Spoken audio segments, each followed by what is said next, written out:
പിതാവിൻ്റെയും പുത്രൻ്റെയും പരിശുദ്ധാത്മാവിൻ്റെയും നാമത്തിൽ ആമേൻ. പ്രാർത്ഥിക്കുക. അമ്മേ പരിശുദ്ധമ്മേ, അമ്മേ പരിശുദ്ധമേ, ദേവമാതാവേ, ദൈവമാതാവേ, കൃപാസനത്തിലൂടെ ഞങ്ങൾക്കും ഞങ്ങളുടെ ദേശത്തിനും അമ്മ മാധ്യസ്ഥം തേടി തന്ന എല്ലാ അനുഗ്രഹങ്ങൾക്കും കൃപകൾക്കും ഞങ്ങളിപ്പോൾ ഹൃദയം നിറഞ്ഞ നന്ദി പറയുന്നു. അമ്മേ പരിശുദ്ധമ്മേ, ദൈവമാതാവേ, 2004 ഡിസംബർ 7 തീയതി ഉച്ചകഴിഞ്ഞ് 2:30 കൃപാസനത്തിൽ സംഭവിച്ച അമ്മയുടെ പ്രത്യക്ഷപ്പെടലിനെ കുറിച്ച് തിരുസഭയ്ക്ക് സമർപ്പിച്ചിരിക്കുന്ന പഠനരേഖകളുടെ മേൽ സഭാത്മകമായ പഠനം ആരംഭിക്കുവാൻ ഞങ്ങൾ താഴ്മയോടെ അങ്ങയോട് അപേക്ഷിക്കുന്നു. അമ്മേ പരിശുദ്ധമ്മേ, ഭൂസ്വലോകങ്ങളുടെ രാജ്ഞിയായ അങ്ങേക്ക് ഭൗമ സംരക്ഷണത്തിനായി പ്രപഞ്ചപ്രകൃതിയെ തന്നെ തിരുസഭ പ്രതിഷ്ഠിക്കുവാൻ ഈ പ്രത്യക്ഷീകരണം വഴി ഇടയാക്കണമേ. പരിശുദ്ധമ്മേ, ജപമാല മാതാവേ, സകല കൃപാസനം പ്രാർത്ഥനയോടും ചേർത്ത് ഞങ്ങളിപ്പോൾ പ്രാർത്ഥിക്കുന്ന ഈ കുടുംബത്തിന്റെ പ്രത്യേക നിയോഗം പ്രാർത്ഥനാവശ്യം പറ മക്കളെ.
അമ്മയുടെ പ്രത്യക്ഷീകരണത്തിന്റെ ഈ അനുഗ്രഹവേളയിൽ ഞങ്ങൾക്ക് സാധിച്ചു തരുവാൻ കനിയണമേ.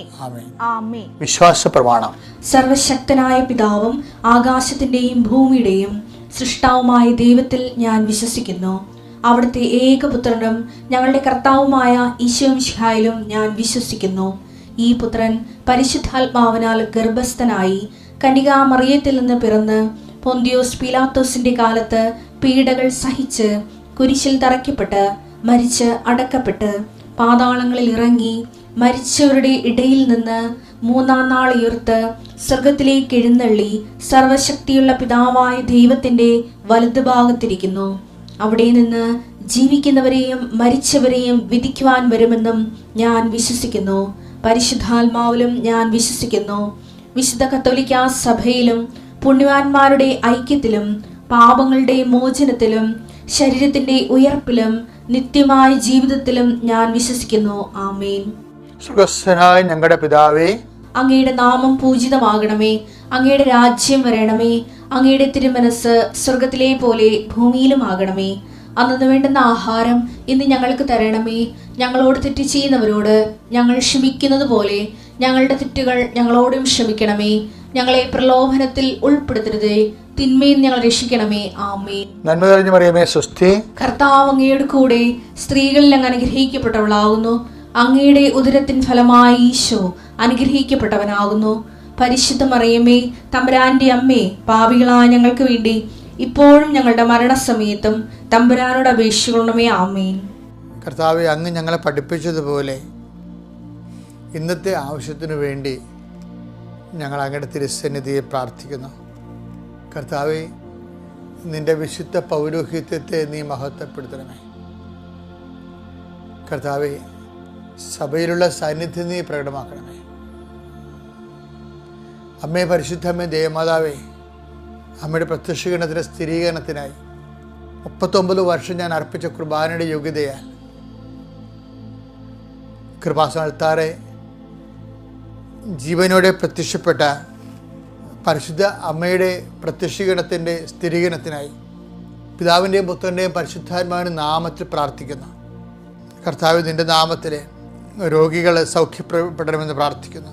കർത്താവ് നിൻ്റെ നാമത്തിൽ ജീവിതഭാരങ്ങളിൽ ഇരിക്കുന്നവരെ ഈ പ്രാർത്ഥന കൊണ്ട് പ്രത്യേക ആശ്വാസം പ്രാപിക്കണമെന്ന് പ്രാർത്ഥിക്കുന്നു. മക്കളുടെ ജീവിതത്തിൻ്റെ അവസ്ഥകളെ അതിജീവിക്കുവാൻ അവർക്ക് പ്രത്യേക അഭിഷേകം നൽകണമേ എന്ന് പ്രാർത്ഥിക്കുന്നു. ഓരോരോ രോഗത്തെക്കുറിച്ച് ഓരോരുത്തർക്ക് കൊടുത്തിരിക്കുന്ന കാഴ്ചപ്പാടുകൾ, തങ്ങൾ രോഗം കൊണ്ട് ഇനി വലയാൻ പോവുകയാണെന്ന് ചിന്തിച്ച് വിഷമിക്കുന്നവരുടെ മേൽ, ഓപ്പറേഷൻ പേര് നിശ്ചയിച്ചിരിക്കുന്നവരുടെ മേൽ, അവരുടെ ഭവനങ്ങളുടെ മേൽ കർത്താവിൻ്റെ കാരുണ്യം ചൊരിയണമേ എന്ന് പ്രാർത്ഥിക്കുന്നു. കർത്താവെ, അങ്ങയുടെ പീഡാനുഭവത്തെ ഓർത്തും പഞ്ചക്ഷതങ്ങൾ ഓർത്തുകൊണ്ടും ഞങ്ങളുടെ പ്രാർത്ഥന അങ്ങയുടെ ദൃശ്യന് സ്വീകാര്യമാകണമെന്ന് പ്രാർത്ഥിക്കുന്നു. മുടി കൊഴിയുന്നവരുണ്ട് കർത്താവെ, കണ്ണിന് കാഴ്ച മങ്ങുന്നവരുണ്ട് കർത്താവെ, കണ്ണിന് ഓപ്പറേഷൻ ചെയ്യുന്നവരുണ്ട് കർത്താവെ. അങ്ങനെ എല്ലാവരും അങ്ങ് കണ്ണുകളെ സ്പർശിക്കണമേ. മൂക്കിൽ ദശ വളരുന്നവർ, ആന്തരികമായ അപകടങ്ങളിൽ ശിഷ്ടമുള്ളവർ, കർത്താവ് ഞരമ്പുകൾ ബ്ലോക്കുള്ളവർ എല്ലാവരെയും സമർപ്പിച്ച്, മുഴകളുള്ളവരെ സമർപ്പിച്ച് പ്രാർത്ഥിക്കുന്നു കർത്താവെ.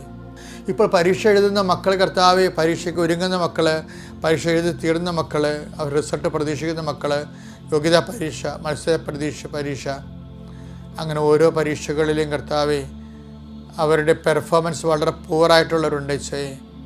ആ കുഞ്ഞുങ്ങളുടെ മേൽ കർത്താവ് നിൻ്റെ കൃപ കൊണ്ട് മാത്രമേ അങ്ങനെ രക്ഷപ്പെടത്തുള്ളൂ. കർത്താവ് അനുദപിക്കുന്ന എല്ലാവരും മേലും നിൻ്റെ അനുഗ്രഹം നൽകണം, ചൊരിയണമെന്ന് പ്രാർത്ഥിക്കുന്നു.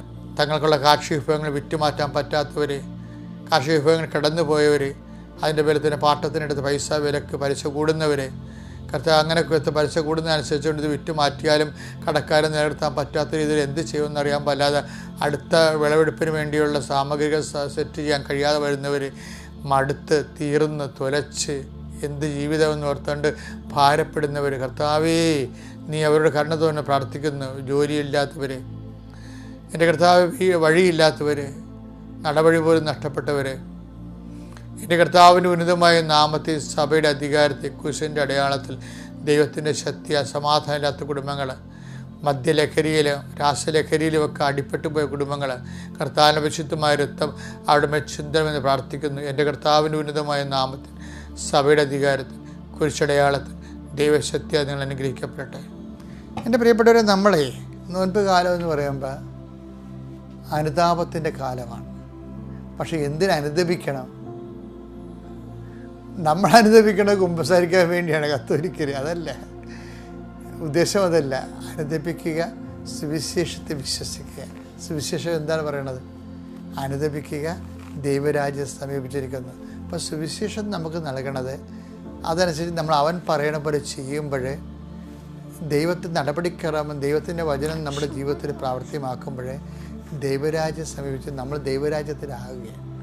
ദൈവത്തിനാണ് പ്രാധാന്യം കിട്ടേണ്ടത്. അപ്പം നമ്മൾക്ക് ഒരു അടയാളം കിട്ടിയിട്ട് ഞാൻ വിശ്വസിക്കത്തുള്ളൂ എന്ന് പറഞ്ഞാൽ, അടയാളങ്ങൾ കണ്ടതുകൊണ്ടാണ്, അപ്പം കഴിച്ച് തൃപ്തരായത് കൊണ്ട് ആണ് നിങ്ങൾ വിശ്വസിക്കണം എന്നുള്ള വചനമില്ല ഈശോയുടെ. യോഹന്നാൻ 6:26. യേശു പ്രതിവചിച്ചു, സത്യം സത്യമായി ഞാൻ നിങ്ങളോട് പറയുന്നു, അടയാളങ്ങൾ കണ്ടതുകൊണ്ടല്ല, അപ്പം ഭക്ഷിച്ച് തൃപ്തരായതുകൊണ്ടാണ് നിങ്ങൾ എന്നെ അന്വേഷിക്കുന്നത്. അതുകൊണ്ട് എന്താ പ്രശ്നം വെച്ച് കഴിഞ്ഞാൽ, എപ്പോഴും അപ്പം ഒക്കെ ഒരു അടയാളമാണ്. ശരിക്കും പറഞ്ഞാൽ എന്തിൻ്റെ അടയാളമാണ്? ദൈവരാജ്യം വന്ന് പുലർന്നു കഴിഞ്ഞതിൻ്റെ അടയാളമാണ്. കാര്യം ശക്തിയിലാണ് ദൈവരാജ്യം വരണത്. 1 കൊരിന്ത്യർ 4:20 എടുത്തേ. ദൈവരാജ്യം വാക്കുകളിലല്ല ശക്തിയിലാണ്. അപ്പം ദൈവരാജ്യം ശക്തി എന്ന് പറയുമ്പോൾ എന്താണ്? ശക്തിക്ക് എപ്പോഴും അടയാളം ഉണ്ടാകും. അപ്പം ശക്തിയുടെ അടയാളമാണ് ഈശോ പറയണത്. ശക്തിക്ക് ഇപ്പോൾ രോഗസൗഖ്യം നടക്കണത് എന്തുകൊണ്ടാണ്? ആ ശക്തിയുടെ അടയാളമാണ്. പക്ഷെ ശക്തി എന്തിൻ്റെ അടയാളമാണ്? ശക്തിയുടെ അടയാളമല്ല, ദൈവരാജ്യത്തിൻ്റെ അടയാളമാണ്. മത്തായി 12:28.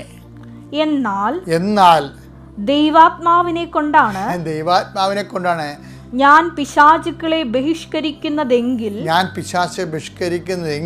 ദൈവരാജ്യം നിങ്ങളിൽ വന്നു കഴിഞ്ഞു എന്ന് വിശ്വസിക്കുന്ന കരുതുവിൻ. അപ്പം അടയാളം കാണിക്കണത് എന്തിൻ്റെയാണ്? ദൈവരാജ്യത്തിൻ്റെയാണ്. അപ്പം നമ്മൾ പ്രാധാന്യം കൊടുക്കേണ്ടത് എന്തിൻ്റെയാണ്? ശക്തിക്കാണ്. പക്ഷേ ശക്തി എന്തിൻ്റെതാണ്? ദൈവരാജ്യത്തിൻ്റെതാണ്. അപ്പോൾ ദൈവരാജ്യം നിങ്ങളുടെ ഇടയിൽ വന്നു കഴിഞ്ഞതിൻ്റെ അടയാളമായിട്ടാണ് ഇതുപോലെ അത്ഭുതങ്ങളും സൗഖ്യങ്ങളും നടക്കുന്നത്. മത്തായി 16:4 ദുഷിച്ചതും അവിശ്വസ്തവുമായ അതാണ് വിഷയം. അയാളുടെ വിഷയം ദുഷിച്ചതും അവിശ്വസ്തതുമായ ഈ തലമുറ അടയാളം അന്വേഷിക്കുന്നു. യോനയുടെ അടയാളമല്ലാതെ മറ്റൊരടയാളവും അതിന് നൽകപ്പെടുകയില്ല. അപ്പം എന്താ പ്രശ്നം വെച്ച് കഴിഞ്ഞാൽ, അടയാളം അന്വേഷിക്കുന്നവർ, ഞാൻ ഇന്നലെ പറഞ്ഞ പോലെ, ദൈവത്തേക്കാൾ പ്രാധാന്യം ദൈവത്തിൻ്റെ അടയാളങ്ങൾക്ക് കൊടുക്കും. മർക്കോസിന്റെ 1:15 വാക്യം. അവൻ പറഞ്ഞു സമയം പൂർത്തിയായി ദൈവരാജ്യം സമീപിച്ചിരിക്കുന്നു. അനുതപിച്ച് സുവിശേഷത്തിൽ വിശ്വസിക്കുവിൻ.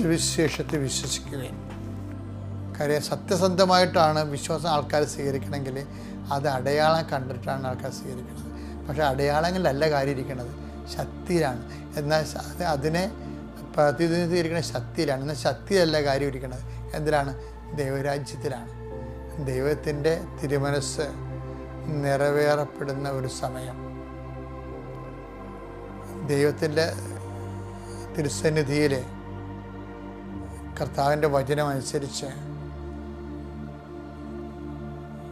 നമ്മുടെ ജീവിതം പുനഃക്രമീകരിക്കേണ്ട ഒരു സമയം.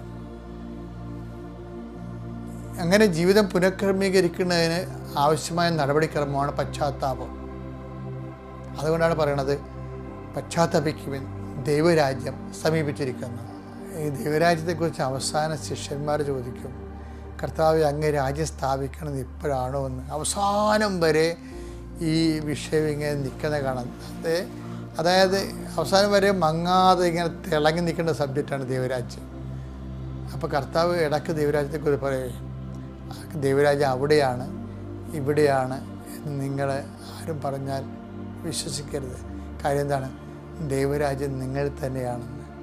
അപ്പോൾ എപ്പോഴെങ്കിലും നമ്മൾ ദൈവ തിരുമനസ്സിന് സ്വയം സമർപ്പിച്ച് ദൈവത്തിൻ്റെ ദൈവകൃപയിൽ ജീവിക്കാൻ തീരുമാനിച്ച് സുവിശേഷത്തിൻ്റെ സാക്ഷിയാകാനും സുവിശേഷത്തിൻ്റെ പ്രയോക്താവാകാനൊക്കെ തീരുമാനിച്ച് സ്വന്തമായിട്ട് തീരുമാനിച്ച് ആൾക്കാർക്ക് ഒത്തിരി പേര് അങ്ങനെ സാക്ഷ്യം പറയുന്നുണ്ട്. അതായത് ചിലർ പറയും ഞങ്ങൾ മരണം വരെ ഉടമ്പടി ജീവിക്കും. അത് നോൺ ക്രിസ്ത്യൻസും പറയുന്നുണ്ട്. എന്താണ്? അവർക്ക് ദൈവരാജ്യത്തിൻ്റെ രുചി മനസ്സിലായി, ദൈവസ്നേഹത്തിൻ്റെ ആധിക്യം മനസ്സിലായി. അതിനുവേണ്ടി സ്വയം സമർപ്പിക്കുമ്പോൾ ഉണ്ടാകുന്ന ദൈവരാജ്യത്തിൻ്റെ നീതി, സമാധാനം, പരിശുദ്ധാത്മാവിൻ്റെ സന്തോഷം മനസ്സിലായി. അതുകൊണ്ടാണ് അവർ പറയുന്നത് ഞങ്ങൾ മരണം വരെ ഉടമ്പടി ജീവിക്കുമെന്ന് പറഞ്ഞത്. നമ്മൾ മരണം വരെ ഉടമ്പടി ജീവിക്കുന്ന ഒരാൾ പറഞ്ഞാൽ അദ്ദേഹം ദൈവരാജ്യത്തിൽ മരണം വരെ നിലനിൽക്കുമെന്നതിൻ്റെ അർത്ഥം. അതുപോലെ നിങ്ങളെ അനുഗ്രഹിക്കട്ടെ എന്ന് പ്രാർത്ഥിക്കുന്നു. അത്യപൂർവ ദൈവാനുഭവങ്ങൾ ഇനി നിങ്ങൾക്കും സ്വന്തം. ഈ യൂട്യൂബ് ചാനൽ ഇതുവരെ സബ്സ്ക്രൈബ് ചെയ്തിട്ടില്ലെങ്കിൽ ഇപ്പോൾ തന്നെ സബ്സ്ക്രൈബ് ചെയ്യുക. ഈ വീഡിയോ ഇപ്പോൾ തന്നെ നിങ്ങളുടെ സുഹൃത്തുക്കൾക്ക് ഷെയർ ചെയ്തുകൊണ്ട് കർത്താവിൻ്റെ പ്രേക്ഷിതരാകുക.